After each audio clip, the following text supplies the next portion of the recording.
Today's guest has been a public school teacher for 30 years. And most of that time, she's been an advocate for public school education. But as an insider, she has seen what has been going on in the schools. And yes, she has some major concerns now. Brenda will be joining us to share her insider's perspective and give mamas some important tools to keep their children safe. Welcome to the Moms for America podcast. Each week, we introduce you to special guests who share their personal stories and advice on how to build a strong foundation of faith, family, and freedom in their home, community, and country. Hi, moms. I'm Debbie Carlitis, your host for the Moms for America podcast, a show inspiring, encouraging, and educating moms in their journey through motherhood. We want to invite you to subscribe to our podcast, like, share, do all those fun things you do with the podcast to tell your mama friends. Also, if you have an idea or a topic for the podcast, I would love to hear from you. You can email me directly at podcast@momsforamerica.net. Again, that is podcast@momsforamerica.net. Super welcome to all the moms that will be joining us for the first time, and a great welcome to those that are joining us once again. Also, I want to invite all of our moms that are listening to join us here at Moms for America. Moms like us are uniting all across our country to fight for faith, family, freedom, and the Constitution. That is what we're doing at Moms for America, and we want to invite you to join the movement. So please check us out at momsforamerica.us. Again, that is momsforamerica.us is our website. We would love to have you join this movement of some powerful mamas that are changing this country and saving our children. So today, I want to build on the themes that we have at Moms for America, which is faith, family, and freedom. These are pillars at Moms for America, and they are also pillars of our great country. Yet when it comes to public education, right, it seems like parental rights are being negated and that the moms' voices are being silenced at their schools. Well, my guest today is Brenda Lebsack. Brenda has taught every age group in the public school system in California. Yes, I'm saying California, the battle zone out there. And she's been there for 30 years teaching. She's become very concerned about public education, and she started an incredible website that I want to tell you about right at the top of the show, Brenda4, that's the number 4kids.com, and interfaith4, the number 4kids.com, to educate and unite parents concerning their rights in the state of California. Now, we're going to be talking about California, but as we know, it starts in California and then it comes through the country. So what we're seeing in California being released decades ago is now hitting throughout the country. So this is a very important conversation, and I want to go ahead and welcome Brenda to the Moms for America podcast. Welcome, Brenda. Thank you, Deb. It's good to be here. Yeah, I'm glad to have you. We met you, I think we're trying to figure out if it was 2 years ago. You spoke at one of our conferences, our summits in California. We were blown away about the information that you have, the passion, just the whole overall mission of educating moms in California. And again, I don't want moms to tune out and say, well, this is California. What we see, it starts in California and it works its way, unfortunately, through the country. So first of all, Brenda, tell us a little bit about your family. We want to welcome you with a special welcome to our podcast. Thank you. Like you said, I've been in education for 30 years. Part of that was teaching in Nevada, Las Vegas for 8 years. And I've taught English and adapted PE, special education, general education, alternative education. And my husband is a pastor, a Nazarene pastor. We've been in ministry for 30 years, married 34 years. We have 2 adult children, 1 grandchild, and 1 on the way. Oh, congratulations, Grandma. I heard that is something else when you become a grandma. Oh, it's awesome. And I also started an organization called the Interfaith Statewide Coalition in order to increase our voices of many religious groups. So I'm working with rabbis, imams, Catholic clergy, Protestant. We're trying to increase and diverse races and language groups, Korean, Chinese, etc. Wow. Well, I can't wait to have this discussion with you, and I know that our moms are going to be extremely informed, and it's a little bit of a heavy topic because it's unfortunate, but it's what we need to know, and it's how we're going to make a change. It's how we're going to really save our kids and help them through this journey of education, right? We would never think that in the days gone past, we'd have to worry about our kids in the educational system. But when did you see, you were always a strong advocate for public education, from what I understand. When did this change and why? Well, after my kids, were out of the house and grown, I thought, I've been a union member for a long time, but I've never attended a conference. I've never been involved in my union because I was always, like most moms, very involved in my community, involved in my church, involved in my work, but not in my union that was making a lot of decisions for us, on our behalf. And so I started looking into the conferences and noticed even the conference titles didn't deal with academics. They were all dealing with LGBTQ, human rights, social justice. So that was a red flag. So I started attending conferences, and the things that I heard at these conferences, I was just blown away. And this was several years ago. And so do you want me to share one of the stories? Right. Well, let's talk about this. You told us about in 2016, you were at a teachers conference or a conference for teachers. I'm not sure what the title was, but you were you asked about responding to a Mormon student who believed that marriage should be between a man and a woman, and that gender to God was ordained. And you were told some pretty interesting information and some words of advice on how to handle a student that would have this kind of question. What did they tell you? Yes, I asked the California Teachers Association lobbyist how should I address this in order to respect the diversity of my class. And his answer to me was, if a student says this, that they believe these ways, to treat the student as though he said, Black people should be burned at the stake. And I was shocked. So This is unreal. I had some other teachers, I told them to come with me to the next conference because I couldn't believe my ears and I needed a witness so that we could document this hate speech and find out is this what a lot of our leaders believe who are in the teachers union? And we attended a workshop together by the LGBT caucus president of California. And I brought up this conversation with the lobbyist and asked him his thoughts, and he agreed with it. And there were about 40 teachers in that workshop.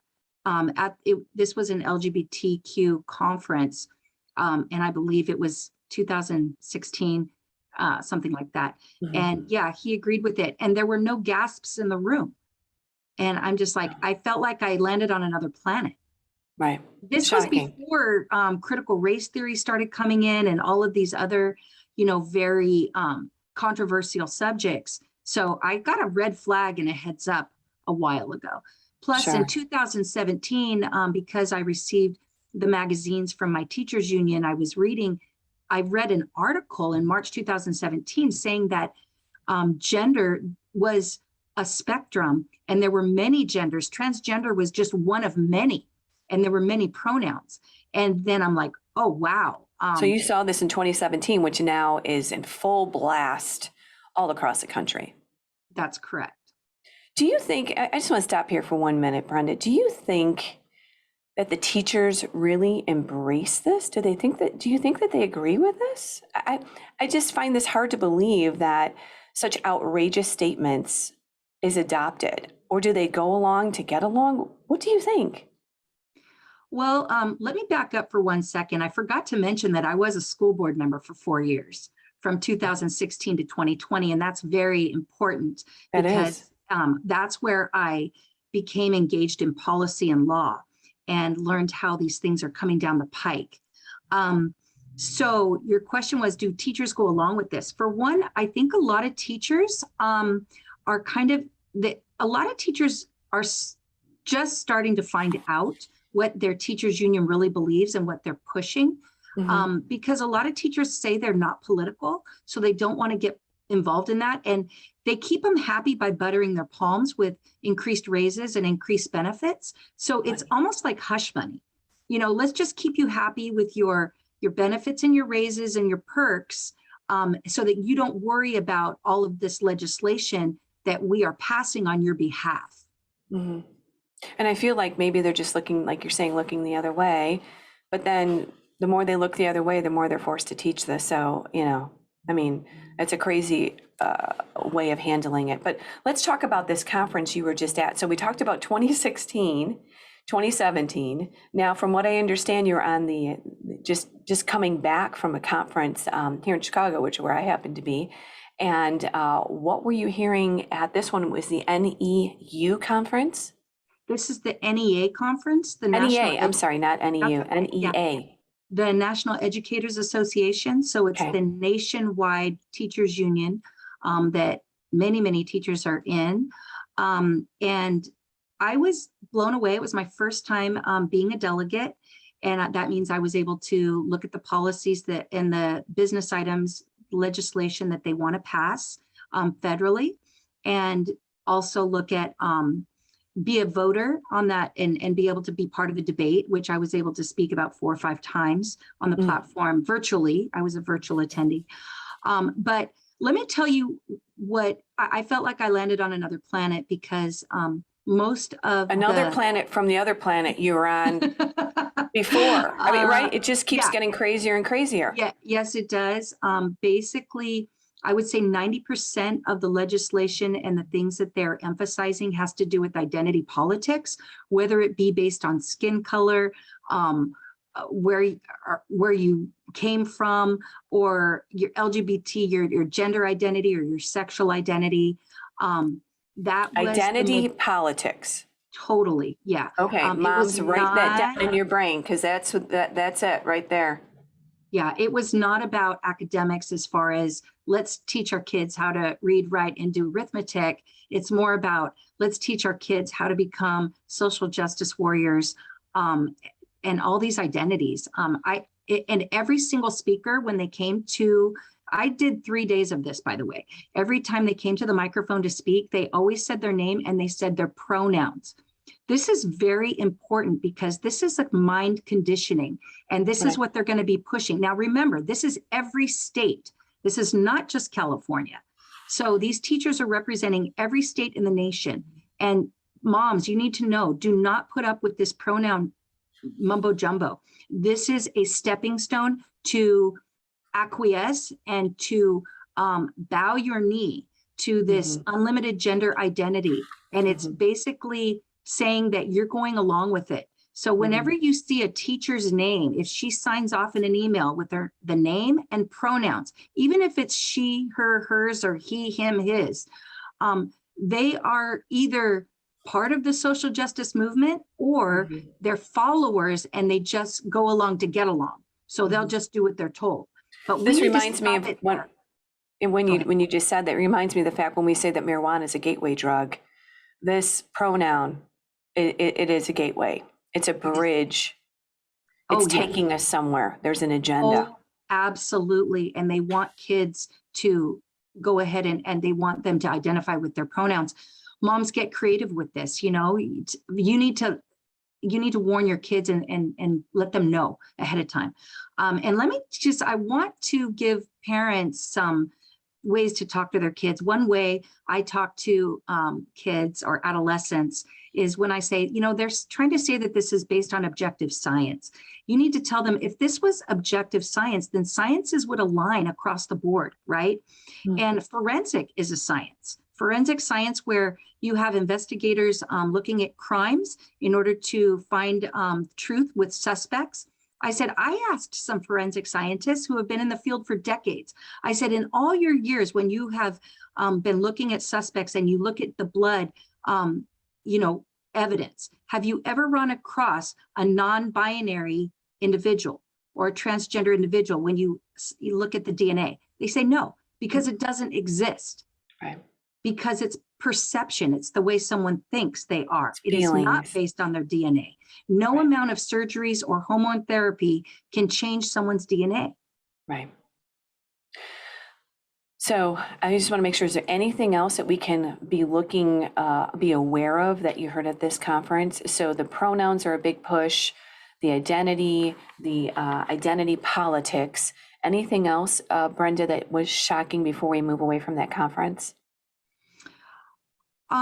Just how they are demonizing anyone who doesn't go along with this, under the guise of white supremacy.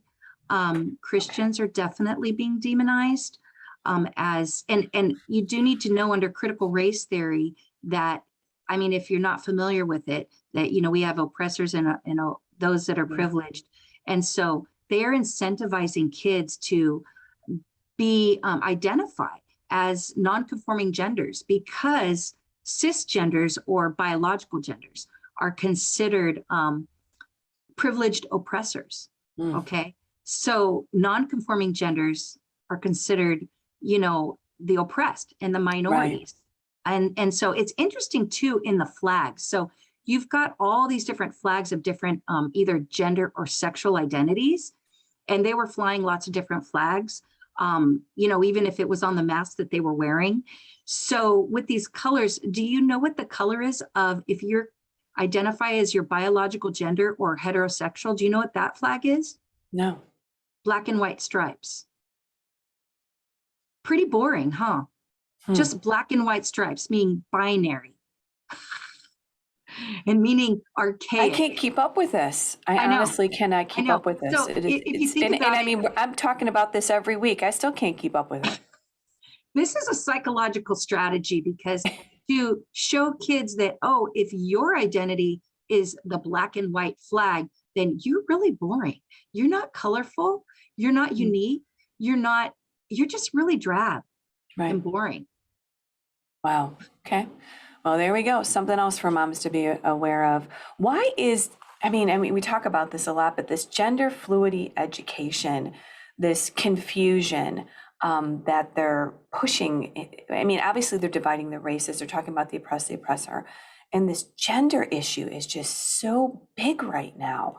Why is the educational system decided to pick up this ball and not just shove it down the line? Why do you think so? Why do you think this is becoming so aggressive?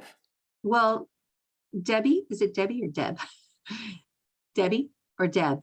Debbie, okay, Deb. Both. Just don't, Debbie doesn't matter. Got it. Okay. Deb, if you want me to be totally honest, I don't talk about this very much, but when I was a board member, the last conference that I attended with 5,000 school board members in California, in San Diego, December 2019, our keynote speaker was Michio Kaku. And this is the book that he wrote, that he did a book signing for. It's called The Future of Humanity. And at the time, it went over my head. I didn't, and I think it went over a lot of school board members' heads, because he was very humorous in the way he addressed this issue. But basically, after COVID, I ordered the book and read it. And a lot of it is about transhumanism. It is about meshing artificial intelligence with our biology. And I know that might sound like a conspiracy theory. However, I'm reading it, and I was told this at a school board members conference. So when I wonder, how are these bizarre teachings of unlimited gender choices, why are they shoving this down our throats? It's because it is, I believe, a gateway to what they want to bring in. And as he explains it, it is the process of our human evolution. But understand, it is being artificially derived by them. And who are them? I think it's the these elitists that are pushing this on us with our high tech things that are going on. I want to share with you some of these books in my school, but it's not only in my school. Tip that down so we can see that, and tell us the title. No, that's okay. Yeah, and tell us the title of it and the author. Okay. Okay, this is "It Feels Good to Be Yourself" by Teresa Thorne, and there's another book here. It says, so these are books at the school that the schools are carrying in their library. They're asking kids to read. They're doing summer reading programs on a lot of these. Yes. And this one is "What Are Your Words?" by Catherine Locke. What are your words? Now, these are already in my school libraries, elementary, and they are across the nation. I just visited Waco, Texas, a couple weeks ago, and it's in their public libraries.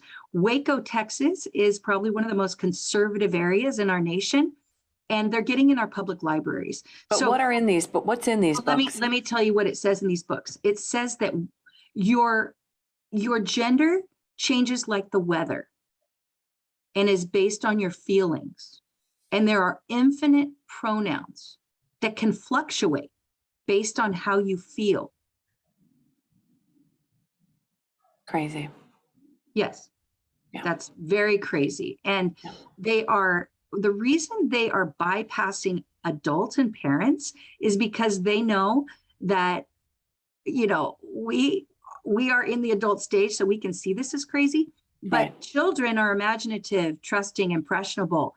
They They sure are. can't see it that way. And so they are engaging this indoctrination for the youngest children so that they can engage in their imaginations. And that's why you see these shirts, preschool shirts that say, in a world where you can be anything, be kind, anything, truly.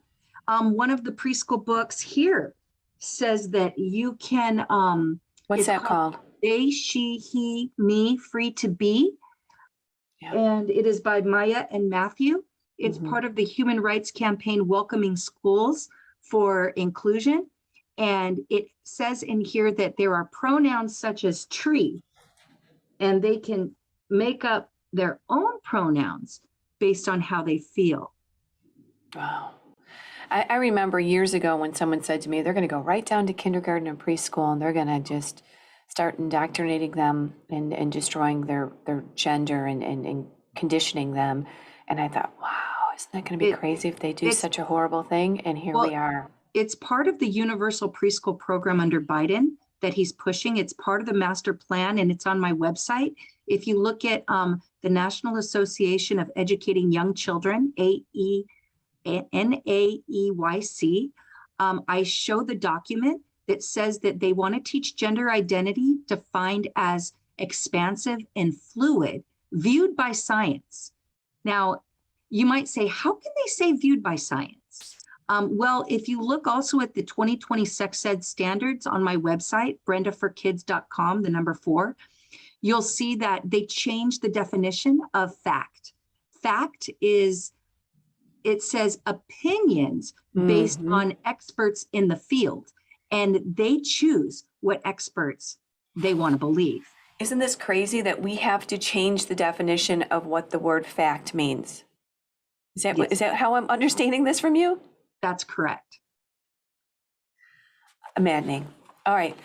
I want to keep moving here because there's so much I still want to talk with you about. Comprehensive sex ed, we know that this is the umbrella. Well, there's a couple umbrellas, but it is where we're teaching kids a lot of this this programming, I'm going to call it. And a lot of this sex ed connects us to websites. I want to get to the websites because I think this is really a lot of the danger. Now, we talked about the books. The books are in our schools, terrible. We've got to be aware of them. We've got to look at them. And you have a list. We have a list on our website.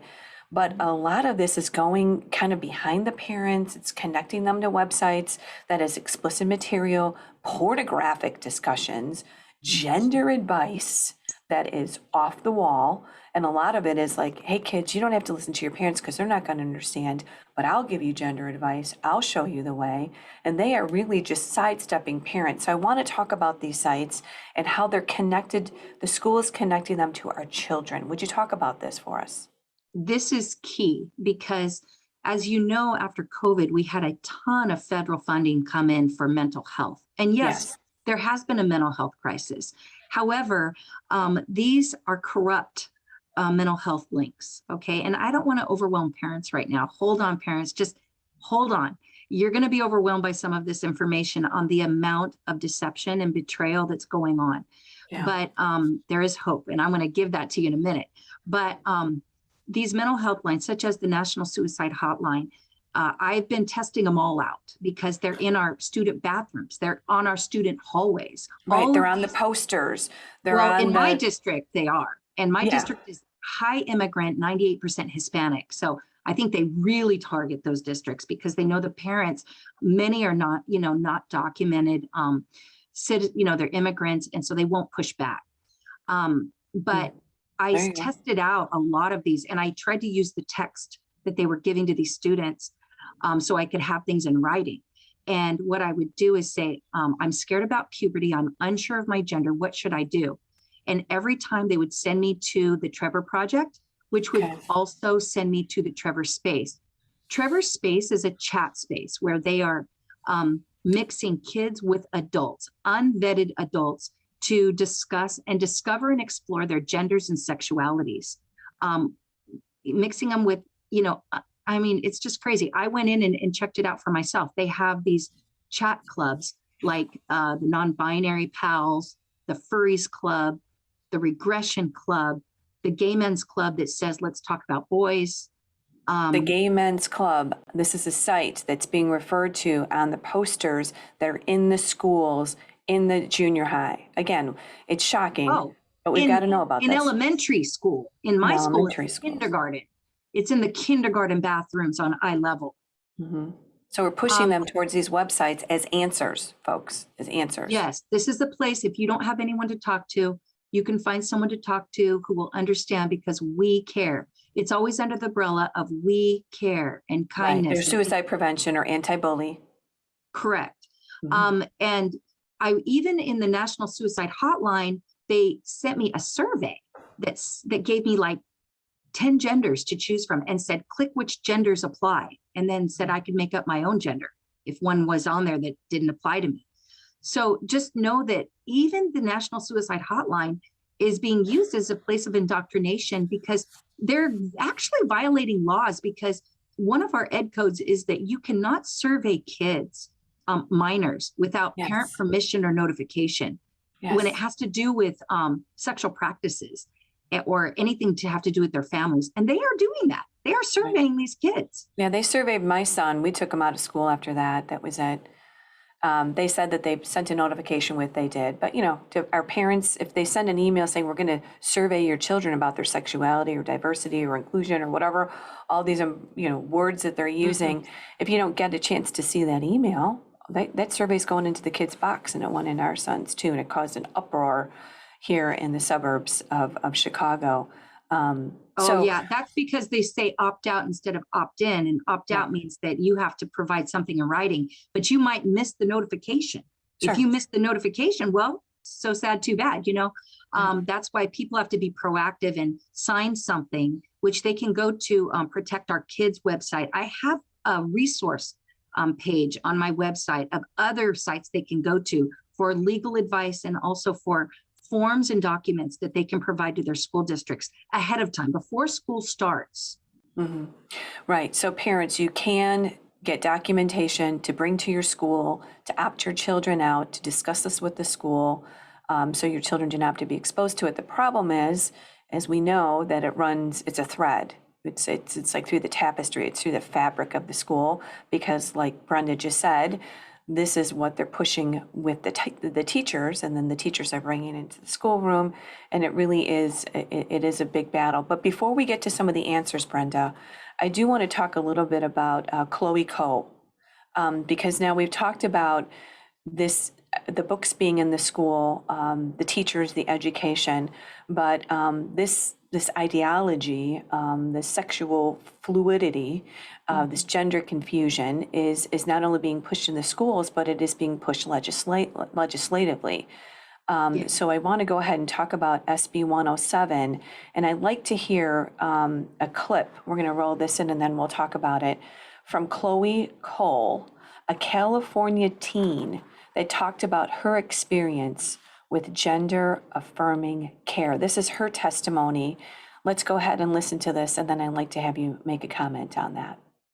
My name is Chloe Cole, and I am a 17-year-old detransitioner from the Central Valley. I was medically transitioned from ages 13 to 16. My parents took me to a therapist who affirmed my male identity, and the therapist did not care about causality or encourage me to learn to be comfortable in my body. He brushed off my parents' concerns about the efficacy of hormones, puberty blockers, and surgeries. My parents were given the threat of suicide as a reason to move me forward in my transition. My endocrinologist, after 2 to 3 appointments, put me on puberty blockers and injectable testosterone. At age 15, I asked to remove my breasts. My therapist continued to affirm my transition. I attended a top surgery class that was filled with around 12 girls that thought they were men. Most were my age or younger. None of us were going to be men. We were fleeing from the uncomfortable feeling of becoming women. I was unknowingly physically cutting off my true self from my body, irreversibly and painfully. Our trans identities were not questioned. I went through with surgery. Despite having therapists and attending the top surgery class, I really didn't understand all of the ramifications of any of the medical decisions I was making. I wasn't capable of understanding, and it was downplayed consistently. My parents, on the other hand, were pressured to continue my so-called gender journey with a suicide threat. I will never be able to breastfeed a child. I have blood clots in my urine. I am unable to fully empty my bladder. I do not yet know if I am capable of carrying a child to full term. In fact, even the doctors who put me on puberty blockers and testosterone do not know. SB 107 is circumventing states' laws that have needed safeguards in place so my story is not repeated. Children cannot consent. Vote no on SB 107. So Brenda, we just heard this powerful testimony from Chloe about this legislation. This legislation is happening in California, but legislation like this is being touted all across the country. Comments on that for us. Well, I will say in January 2020, the California Teachers Association passed a policy. Now, when they pass a policy, that means it's going to go forward in legislation and not too long. So the policy they passed was that for the sake of course, equity, that kids should have access to gender affirming care, which basically means puberty blockers and hormone therapy without parent consent or knowledge. And so basically without parent permission. Mm-hmm. So now we're seeing things coming out more and more in California, such as usurping parental rights by saying, kids should be able to access this gender affirming care either through their parents' insurance, without parents knowing it, or whatever it is, even if it's gender affirming counseling without parents knowing. And this story was just heartbreaking to hear. Oh, absolutely heartbreaking, because what's going on is this isn't just this student. I mean, this student is speaking on behalf of, I would say, hundreds of thousands of kids that are now looking back and going, yes, what the heck happened to me? Yes, because they're pushing this as the cure-all for gender dysphoria. What they're doing is they're creating the problem, okay, through these books that I just showed you. They are confusing kids intentionally about their gender. The Q in LGBTQ means queer or questioning. So as soon as a child says they're unsure of their gender, they're in the Q. They're LGBTQ. Right. And that means they can access all of the mental health resources that are available for LGBTQ students without parent knowledge. I didn't think about that with the queer, with the questioning, but very interesting because they're master of words, right? The left progressives, they're masters at this, and they'll take it and redefine it again, and now all of a sudden, we never heard of questioning as Q before, but of course now it makes sense. What can parents do? Let's get to some conclusions here, some help, some words of advice from you. I know you're probably going to say take your kids out of public school. But every mom can't take their kids out of public school. So what do we do, Brenda? Well, I'm assuming that we're probably talking to a lot of parents of faith. And I'm going to say that is your greatest anchor right there, is your faith, because we have to battle this. This is bigger than us. And we have to remember no matter what faith you are, we do know that we serve a big God. And over and over again, we have examples given to us of people who were fishermen, people who were the nobodies that were the world changers. And so we might think we're so insignificant. And I battle those feelings all the time of inadequacy. I'm an adapted PE teacher. I'm not even a school board member anymore. Okay. And I think, who am I? But yet just yesterday and the day before, I was able God opened a door for me to speak before Vice President Kamala Harris came on the stage. I was the last person to speak in that microphone and to be that grain of truth. And he can take our little tiny actions of faith and he can make them very big. He took the little boys, fish and loaves and fed 5,000. So did. that's what we have to pray. And I have to tell you, I might have some answers and I have resources on my website because knowledge is power. So you have to go out there and take these ways that they're betraying people and parents and use this knowledge to your benefit, because a lot of teachers are being betrayed and a lot of school board members don't know the full truth. And I will tell you, the big truth is in definitions. And that's where I always come, where I say, you're saying LGBTQ, but you're not defining your terms. So utilize the 2020 sex ed standards where they have a glossary of terms where it says, and I give that to you on my website, the transgender, they changed the definition to mean an umbrella term of many identities that are expansive and evolving. Okay. So that is a Pandora's box. That's like giving our schools a blank check of ideologies, right? And queer is also defined as an umbrella term to encompass many evolving and expansive identities. Well, here's the deal. The plus on the end of that acronym is pedophilia is not exempt. And even though I have requested multiple times from the California Department of Ed, it's in our ethnic studies model curriculum, it's in our health framework model curriculum, I have requested from them, please include one sentence to exempt pedophilia as a future sexual identity. Pedophilia. They won't do it. They will not do it. And there's a reason they won't do it. And it's because that's coming.